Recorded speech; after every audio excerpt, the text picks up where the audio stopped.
Mədəniyyət Nazirliyinin təşkilatçılığı ilə bədii kollektivlərin regionlara qastrol səfərləri davam edir. Səfər çərçivəsində Fikrət Əmirov adına Gəncə Dövlət Filarmoniyasının Göygöl Dövlət Mahnı və Rəqs Ansamblı Lənkəran şəhərində konsert proqramı ilə çıxış edib. Qəni Vəliyev adına Lənkəran şəhər Mədəniyyət Mərkəzində keçirilən konsertdə ansamblın ifasında Azərbaycan bəstəkarlarının əsərləri, xalq mahnıları və milli rəqslər təqdim olunub.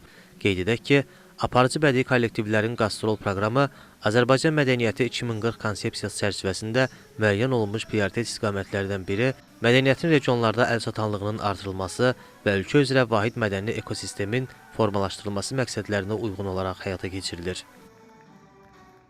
Dövlət kollektivlərinin regionlara səfəri layihəsində biz də Göygöl Dövlət Mahnı və Rəqs Ansamblı olaraq bu layihədə çıxış edirik. Gözəl proqram hazırlamışıq, rəqslərimiz, milli musiqilərimiz, bəstəkar musiqilərimiz, muğamlarımızla tamaşaçıların qonağı olmuş. Lənkəran tamaşaçılarını musiqimizlə, öz muğamımızla, rəqslərimizlə inşallah rəğbətini qazanarıq. Gəncə Dövlət Filarmoniyası olaraq regionlara görüşə gedirik. Ona görə ilk bura gəlmişik. Sizə uğurlar arzulayıram.